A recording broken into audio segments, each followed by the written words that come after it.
Hi everyone. आज के lecture में हम देखेंगे वो ऑब्स्ट्रक्टेड लेबर। उसमें हम देखेंगे उसकी डेफिनेशन, उसके कॉजेस, इफ़ेक्ट क्या होते हैं मदर पे, फीटस पे, और उसका प्रिवेंशन। अभी what is obstructed labor? Obstructed labor where the good uterine contraction progressively descends down.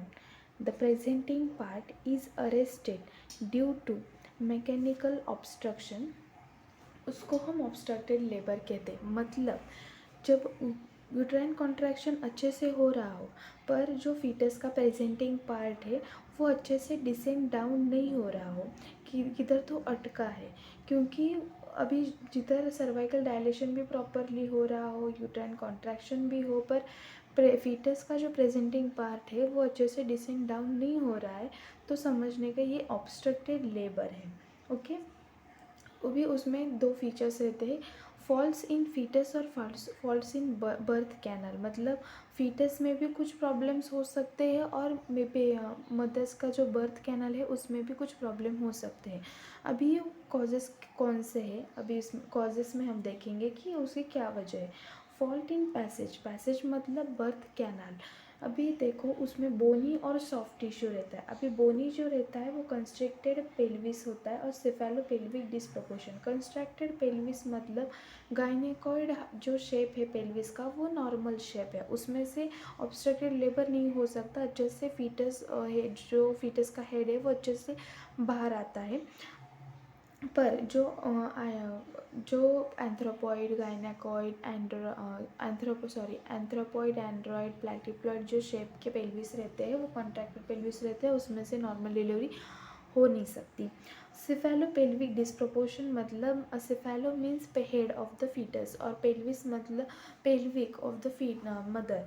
उसमें जो अच्छे से लाई नहीं हो रहा हो इन दोनों में, तो इसको हम सेफेलोपेल्विक डिस्प्रोपोर्शन कहते हैं। सॉफ्ट टिश्यू मतलब सर्वाइकल डिस्टोशिया, कुछ एबनॉर्मेलिटीज़ हो सर्विक्स में, उसकी वजह से भी ऑब्स्ट्रक्टेड लेबर हो सकता है। जैसे कि cervical spasm, continuously cervix contract हो रहा हो, अच्छे से सर्वाइकल डायलेशन नहीं हो रही हो, प्रीवियस ऑपरेटिव स्कारिंग, जो प्रीवियसली बर्थ कैन इन जो प्रीवियसली जो डिलीवरी हो उसमें एपिजियोटॉमी सीजर लगाने की वजह से भी स्कारिंग हो गई हो सर्विक्स को, उसकी वजह से भी ऑब्स्ट्रक्टिव लेबर के चांसेस होते हैं।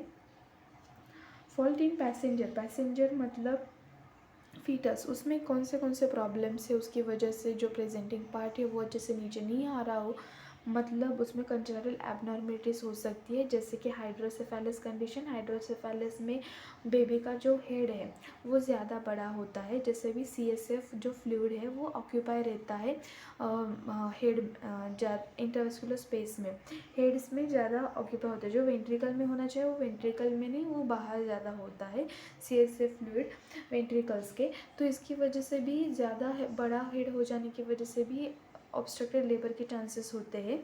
ट्रांसवर्स लाइन मतलब जो वर्टेक्स प्रेजेंटेशन मतलब सर्वाइकल डायलेटेशन थ्रू हमें जो बेबी का प्रेजेंटिंग पार्ट जो दिख रहा है उसको हम प्रेजेंटेशन बोलते हैं। अभी जो वर्टेक्स प्रेजेंटेशन रहता है वो नॉर्मल रहता है, पर other than vertex is all bridge position मतलब और एबनॉर्मल पोजिशन, उसमें नॉर्मल लेबर नहीं हो सकता है। जैसे कि ब्रो, चिन, फेस और फुटलिंग्स दिखाई दे रही हो फीटस की, उसको हम उसकी वजह से भी ऑब्स्ट्रक्टिव लेबर दिखा। ट्रांसवर्स लाई में जो लॉन्जिट्यूडिनल लाई होनी चाहिए वो नॉर्मल लाई होती है, ट्रांसवर्स लाई में ऑब्स्ट्रक्टिव लेबर के चांसेस होते हैं। और बिग बेबी मतलब ही ज़्यादा साइज़ का बेबी हो, इसकी चांसेस भी होते हैं, और जो ऑब्स्ट्रक्टिव लेबर होता है। हाइड्रोसेफेलस मैंने बोला था। कंपाउंड प्रेजेंटेशन, ये कंपाउंड प्रेजेंटेशन क्या होता है, जैसे कि बेबी का जो वर्टेक्स है, जो प्रेजेंटिंग पार्ट है, अदर देन वर्टेक्स मतलब बेबी का हेड भी और एक हाथ भी बाहर आ गया हो वजाइना से, तो उसको हम कंपाउंड प्रेजेंटेशन कहते हैं। लॉक ट्विंस मतलब दोनों भी ट्विंस है जो दोनों लॉक हो गए हो, ज़्यादा साइज मतलब दोनों ट्विंस लॉक्ड हो, एक अटैच हो एक दूसरे से, तो उसके भी चांसेस होते हैं ऑब्स्ट्रक्टेड लेबर के भी। ओके, अभी उसमें इफ़ेक्ट क्या क्या होते हैं मदर पे और फीटस में वो देखेंगे। अभी उसमें देखो रिमोट और इमीडिएट इफेक्ट है। मदर्स पे इमीडिएट इफेक्ट कौन से होते हैं? एग्जॉशन, मतलब जैसे कि कंटिन्यूस यूट्राइन कॉन्ट्रैक्शन करने की वजह से मदर में एंजाइटी और पेन हो रहा हो। एंजाइटी मतलब अभी ये हो रहा है कि नहीं, ये बच्चे से निकलेगा कि नहीं, ऐसे एंजाइटी होती है मदर्स को। और ड्यू टू पेन मतलब ज़्यादा यूट्राइन कॉन्ट्रैक्शन कंटिन्यूसली लगाते जा रही है, पेन ज़्यादा हो रहा है, तो जो मदर होती है वो एग्जॉस्ट होती है ऑब्स्ट्रक्टेड लेबर में। और डिहाइड्रेशन, जैसे कि मदर्स वो कंटिन्यूसली यूट्राइन कॉन्ट्रैक्शन की एक्टिविटी कर रही है पर विदाउट फ्लूइड इनटेक, जो अच्छे से फ्लूइड इनटेक नहीं कर रही हो, इम्प्रॉपर फ्लूइड उसमें उस इम्प्रॉपर फ्लूइड हो उसके बॉडी में, इसकी वजह से भी डिहाइड्रेशन के चांसेस हो सकते हैं। Genital sepsis, genital sepsis after the rupture of membrane. अभी देखो ये आफ्टर मैंने क्यों कहा है, जेनाइटल सेप्सिस क्यों होता है? जैसे कि जो रप्चर होती है मेम्ब्रेन या अमनियोटिक फ्लूइड में जो होता है, उसकी जो मेम्ब्रेन रप्चर हो तो जो फ्लूइड है वो इज जेनाइटल्स के थ्रू मूव होता है, तो जैसे भी इन्फेक्शन हो, कोई भी बैक्टीरिया, वो धुल जाते हैं उसके फोर्स की वजह से। और उसके बाद जो कोई ट्रोमा और या इंस्ट्रूमेंटल डिलीवरी हो उसकी वजह से जो बैक्टीरिया अंदर बर्थ कैनाल जो जेनाइटल ट्रैक के अंदर हो, तो इसकी वजह से भी जेनाइटल सेप्सिस हो सकता है। Injury to the genital tract, जैसे कि इंस्ट्रूमेंटल डिलीवरी हो, जो हम देखते हैं forceps delivery, suction delivery, manipulative delivery जो होती है, जो रोटेशन हाथ डाल के किया जाता है बेबी का, तो इसकी वजह से भी कोई कुछ इंजरी हो सकती है जेनाइटल ट्रैक को।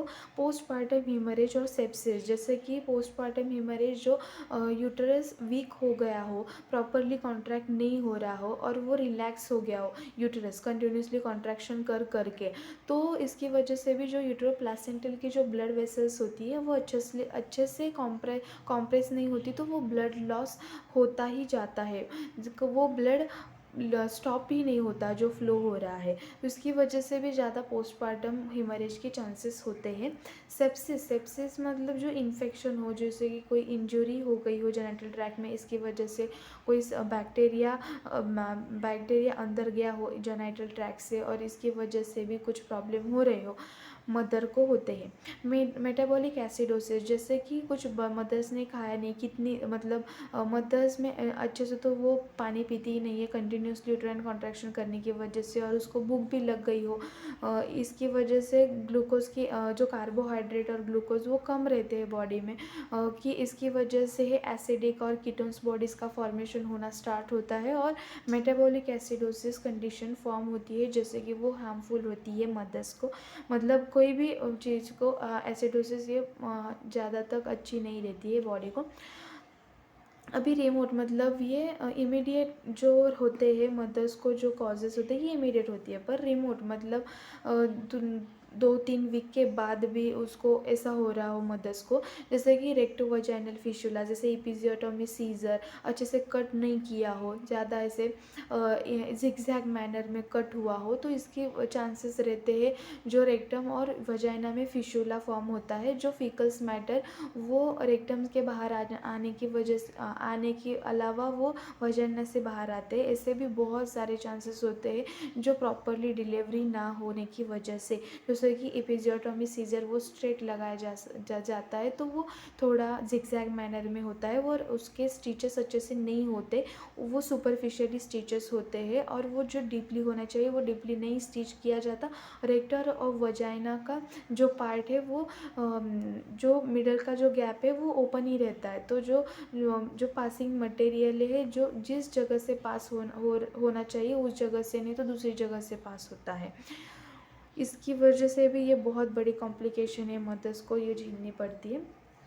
Effect of foetus, effect of foetus में कौन से इफ़ेक्ट होते हैं, जैसे कि एस्पेक्सिया, जो टोनिक यूट्राइन कॉन्ट्रैक्शन का ऐसे कंटिन्यूसली मतलब जो यूट्राइन कॉन्ट्रैक्शन देखो कि जैसे फीट हो, जैसे यूट्राइन कॉन्ट्रैक्शन जो ज़्यादा टाइम तक कॉन्ट्रैक्ट ही हो गया रहा यूट्रस और वो प्रॉपरली रिलैक्स ही नहीं हुआ, तो थोड़े टाइम के लिए जो ब्लड है वो पास ही नहीं होता अम्बिलिकल कॉर्ड से और फीटस को, तो इसकी वजह से भी हाइपोक्सिया एस्पिक्सिया के चांसेस होते हैं बेबी